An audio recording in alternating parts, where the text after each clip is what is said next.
कैसे रखता है पाप पुण्य का लेखा जोखा। कौन कहाँ कैसे रखता है पाप पुण्य का लेखा जोखा। ओढ़ के चादर तू गुरूर की, ओढ़ के चादर तू गुरूर की, देता अपने आप को धोखा। कौन कहाँ कौन कहाँ कौन कहाँ कौन कहाँ। इस कलयुग में पुण्यवानों की कम होती हुई संख्या को कम कर अपनी संख्या में वृद्धि करेगा। ये प्यार के वादे कस्में सब झूठी होती हैं, सब दिखावा ढोंग होता है। इसी में तेरे पापा फंस गए हैं। मॉम, यही तो है मेरी नई सोच। प्रोजेक्ट्स तैयार हो रहे हैं। मन में अगर विश्वास हो ना तो कुछ भी किया जा सकता है। चित्रांश जानता है कि आरसी भाई साहब को बहकाने वाला और कोई नहीं, उनके अपने पाप है।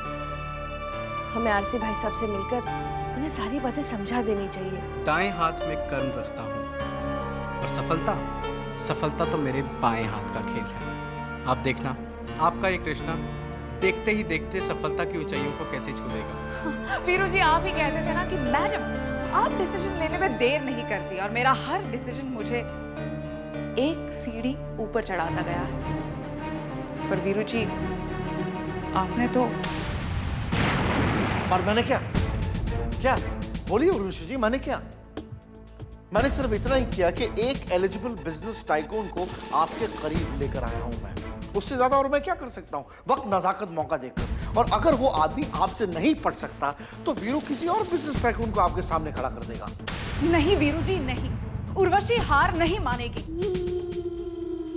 अपना निशाना बदलेगा ना टारगेट। अब किसी को बदलना है तो वो है मिस्टर प्रेम विलियम। उसे मेरे प्यार के जाल में फंसना ही पड़ेगा, उसे मेरा दीवाना बनना ही पड़ेगा। ये एक औरत की जिद है, और जब उस औरत का नाम उर्वशी हो तो उस जिद को हकीकत में बदलते देर नहीं लगती। Very good madam, excellent. Madam, आपने चाणक्य का नाम सुना है? चाणक्य, जिसके नाम से चाणक्य नीति प्रसिद्ध हुई थी, उसने कसम खाई थी कि जब तक उसकी कसम पूरी नहीं हो जाती वो अपनी चोटी की गांठ को खोलेगा नहीं। आप भी अपनी चोटी में गांठ बांध दीजिए, आर या पार। डन वीरू जी, तो हो गया फैसला। अब ये प्रेम मेरा है, सिर्फ मेरा, और उसके अरबों की संपत्ति की मालकिन बनूंगी मैं, सिर्फ मैं।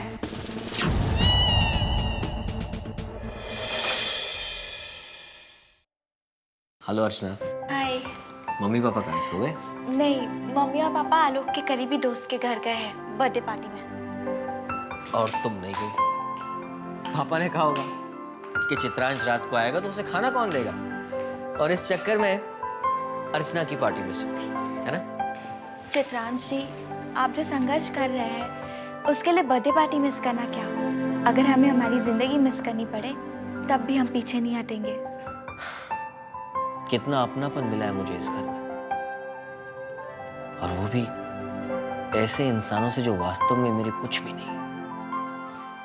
मेरा तो यही मानना है अर्चना कि इंसान को होश संभालते ही खुद ही अपने आप अपने रिश्ते तलाश कर लेने चाहिए, क्योंकि खून के रिश्ते तो इंसान के हाथ में है नहीं, लेकिन दिल के रिश्ते तो वो कायम कर ही सकता है ना। मैं आपकी बातों का मतलब नहीं समझी। मसलन ये कि मुझे अधिकार होना चाहिए कि मेरे आगे लगे मेरे पिता का नाम को मैं मिटा सकूं, और उस महान इंसान जिसमें एक अच्छा पिता छुपा हो उसे मैं अपना पिता मान सकूं। और ये माँ, बहन, भाई, चाचा, मामा, फूफा, ये सब रिश्ते हों, लेकिन खून के नहीं, दिल के, ताकि इसे मजबूरन निभाया ना जाए बल्कि गर्मजोशी से निभाया जाए। चित्रांश जी, आपकी बातें बिल्कुल अलग ही लगती है, लेकिन हमें तो जीना इसी दुनिया में है। आप बहुत थक गए हैं, आप आराम कीजिए, मैं आपके लिए खाना लगाती हूँ। एक मिनट अर्चना, एक मिनट। अर्चना, क्या तुम्हारी कभी इच्छा नहीं होती कि तुम भी अपनी बहन की तरह नाम, दौलत, शोहरत कमाओ? और अब तो ये तुम्हारे लिए और भी आसान है, क्योंकि तुम्हारी दीदी उस मुकाम पर है कि वो जिसकी चाहे उसकी किस्मत कभी भी संवार सकती है। और अगर यही सवाल मैं आपसे करूं तो आपके और दीदी के बीच में प्रेम है कि हम सब जानते हैं, लेकिन फिर भी आप दीदी से इतनी नफरत क्यों करते हो? क्या क्या नहीं लिखते हो आप दीदी के बारे में? क्यों? आप चाहे तो आपके और दीदी के रिश्ते का फायदा उठाकर अपना आने वाला कल संवार सकते हो। अर्चना, मेरी जिंदगी तो एक खुली किताब है और उस किताब में बड़े अक्षरों में लिखा है कि चित्रांश की जिंदगी में पापियों के लिए कोई जगह नहीं और पुण्यवानों के लिए कोई मनाही नहीं। और दीदी पाप की राह में है? हाँ, चित्रांश को ऊपर वाले ने एक ऐसी आंतरिक शक्ति दी है जिससे उसे पाप और पुण्यों में पहचानने में तनिक भी देर नहीं लगती। और मैं किस राह में हूँ? लेकिन तुम ऐसे क्यों पूछ रही हो? बस मैं जानना चाहती हूँ कि आपकी आंतरिक शक्ति मेरे बारे में क्या जानती है। तो सुनो, अब तुम पाप और पुण्यों के अंतर्द्वंद में जूझ रही हो। तुम्हारे अंतर्मन में कभी पाप का पलड़ा भारी होता है तो कभी पुण्य का, और तुम्हारी जिंदगी में आगे तुम्हारे कर्म ही निश्चित करेंगे कि तुम पुण्य के कारण जीतोगी या हारोगी। और क्षमा करना, एक प्रेस कॉन्फ्रेंस में कुछ उल्टा सीधा खा लिया था, इसलिए आज भोजन को अविश्राम देना चाहता हूं। Good night Archana. Good night. हाँ चित्रांश जी, दूध का जला छाछ भी फूंक फूंक कर पीता है। मेरे प्रश्न से आपका मन इतना कड़वा हो गया और आपने बहाना करके भोजन भी नहीं किया। अब वो अधिकार भी नहीं है मेरे पास कि जबरदस्ती करके आपको खाना खिला सकूं। सच दीदी, आपने कंकड़ पत्थरों के लिए एक हीरे का त्याग कर दिया है। पाप पुण्य का लेखा जोखा, पाप पुण्य का लेखा जोखा।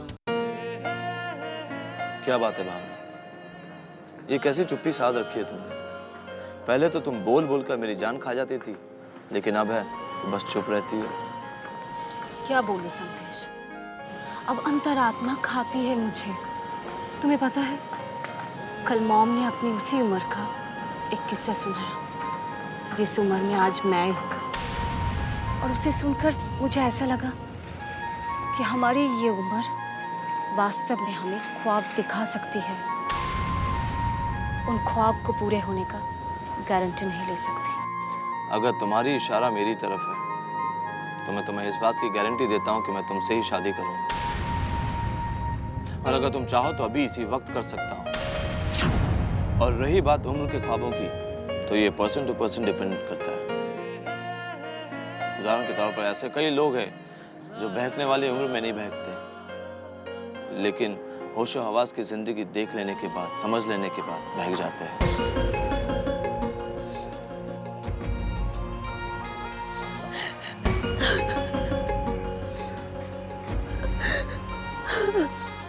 क्या हुआ? क्या बात है भावना, क्यों रो रही हो? भावना,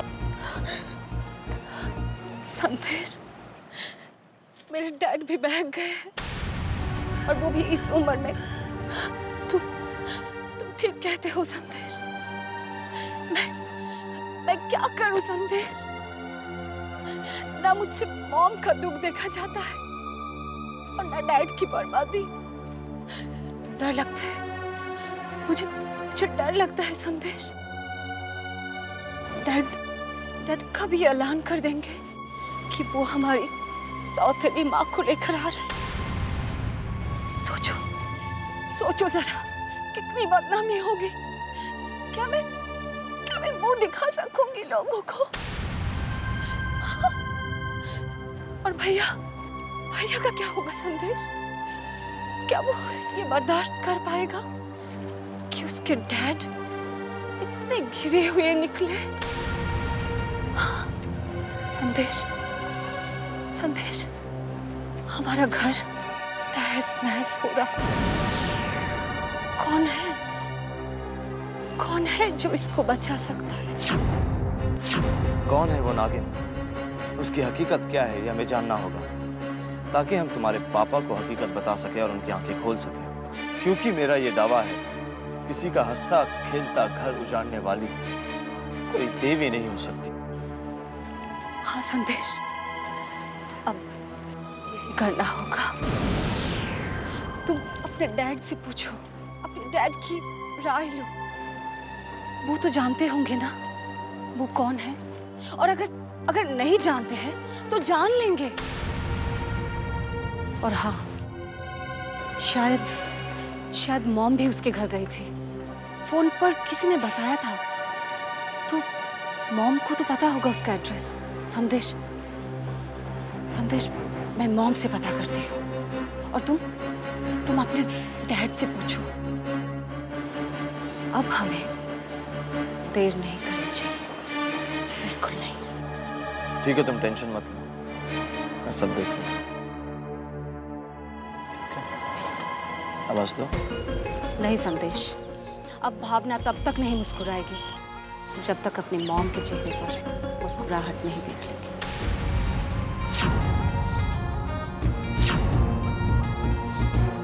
पाप पुण्य का लेखा जोखा, पाप पुण्य का लेखा जोखा।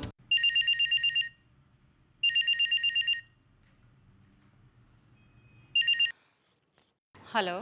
हेलो, क्या मैं मिसेस चोपड़ा से बात कर सकती हूँ? सॉरी मैडम, ये आरसी श्रीवास्तव का नंबर है।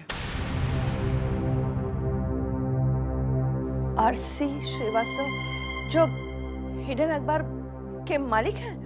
हाँ, पर आप कौन बोल रही हैं? आपको तो मिसेस चोपड़ा से बात करनी थी ना? कभी कभी ऊपर वाला रॉन्ग नंबर के बहाने राइट नंबर लगा देता है। बात तो करनी पड़ेगी ना। आप भगवंती भाभी बात कर रही हैं? हाँ, पर माफ कीजिए, मैं आपको नहीं पहचान पा रही हूँ। पहचानोगी भी कैसे? दोनों रिश्तों के बीच दीवार जो खींच गई है। ये आप क्या कह रही हैं? जरा खुलकर बताइए। मैं उर्वशी की माँ बोल रही हूँ। अरे सावित्री जी, आप कहाँ? इंदौर से बोल रही हैं?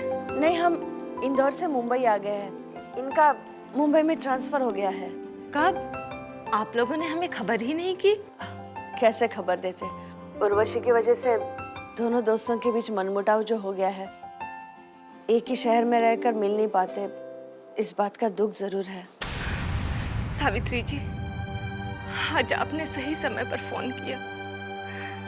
आज मुझे एक सहेली की सलाह मशवरा देने वाली, दिल की बात समझने वाली की आपके भागवती को बहुत जरूरत है।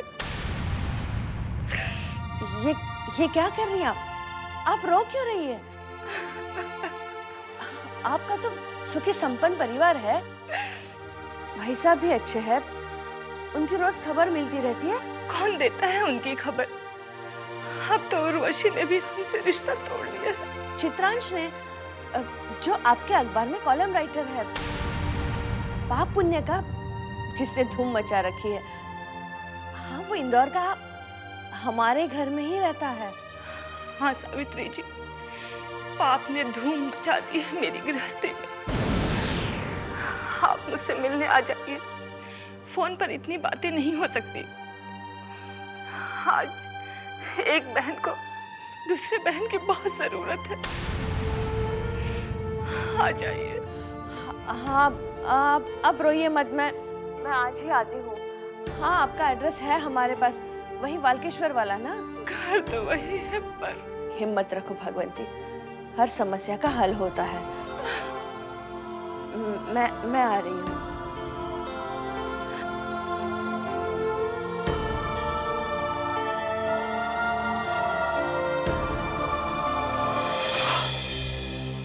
अब सुकून मिलेगा।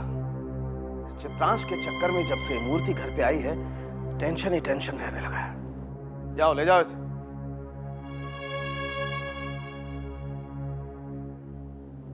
चित्रांश तो शायद ही आएगा।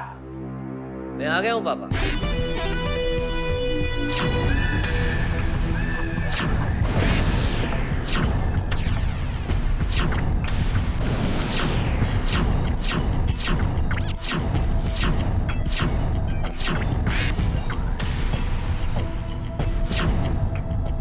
और वो भी ऐसे वक्त पर जब श्री चित्रगुप्त जी को कहीं भेजा जा रहा है।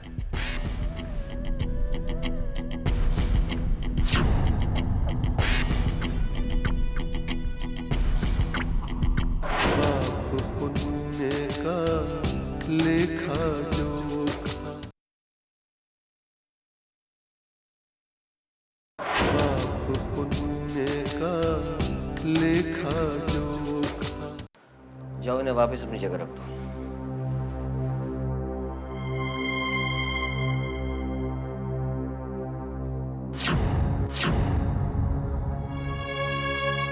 कहिए पापा, अब क्या कहेंगे आप?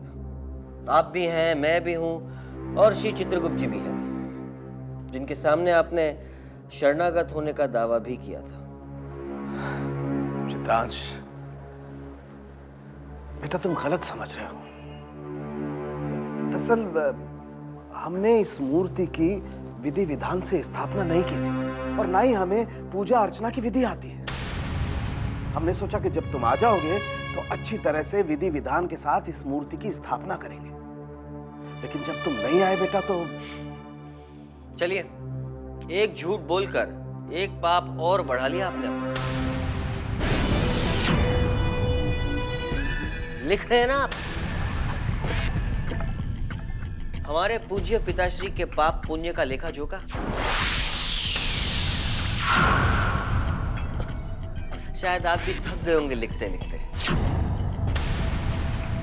लेकिन मेरे पिताश्री पाप करते करते नहीं थके, करते जा रहे पाप पर पाप। अभी आपने देखा होगा, कुछ दिन पहले आपकी दी हुई कलम से इन्होंने मेरा कॉलम पाप पुण्य बंद करवा दिया।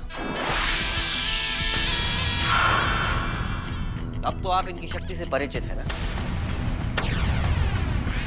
और ब्रह्मांड में भी चिंता का विषय होंगे ऐसे पापी।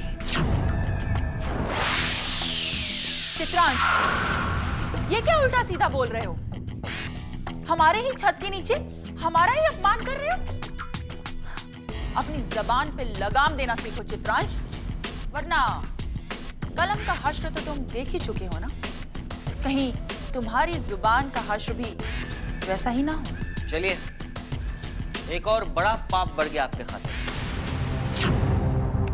चित्रांश, जाने दो बेटा, तुम्हारी माँ है, अपने पति का अपमान नहीं देख सकती, इसीलिए गुस्सा कर रही है।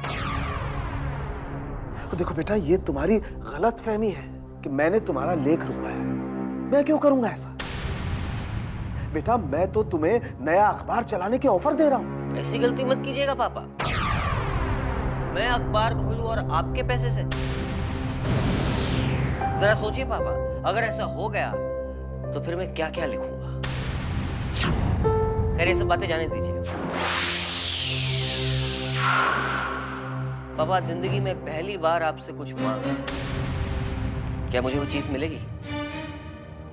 हाँ हाँ, जरूर मांगो बेटा, सब कुछ तुम्हारा ही तो है। बोलो क्या चाहिए तुम्हें? श्री चित्रगुप्त जी की ये पवित्र मूर्ति अगर आप मुझे उपहार में दे दे तो। क्या बेटा चित्रांश, ये इतनी छोटी सी चीज तुमने उपहार में मांगी? ये तो मैं वैसे भी किसी को देने वाला था। ये 10-20 हजार रुपए की मूर्ति। पापा, जब महाभारत का युद्ध हो रहा था ना, तो भगवान श्री कृष्ण ने पांडवों और कौरवों से कहा कि जिसे मेरी सेना चाहिए वो मेरी सेना ले ले, और जिसे मेरी आवश्यकता है निहत्ता, वो मुझे मांगे। और पांडवों ने भगवान श्री कृष्ण को मांग लिया।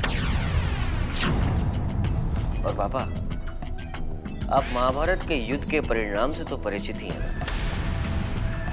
अगर आज आपकी ये अरबों खरबों की संपत्ति में मैंने कुछ चाहा है तो वो है श्री चित्रगुप्त जी की मूर्ति। और ये मूर्ति मेरा वही काम करेगी जो भगवान श्री कृष्ण ने महाभारत में किया था। पांडवों को विजय दिलाकर। चलता हूं पापा।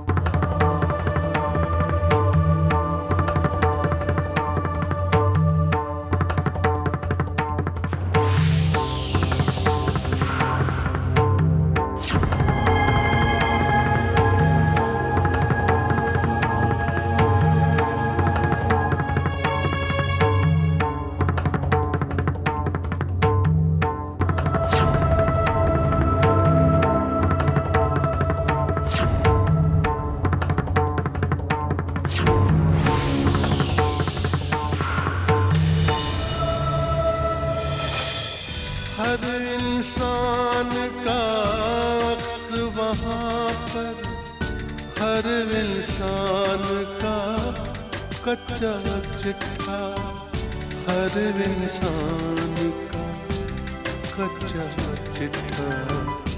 हाजिरी सबकी लगती एक दिन, एक पल में ही फैसला होता। कौन कहाँ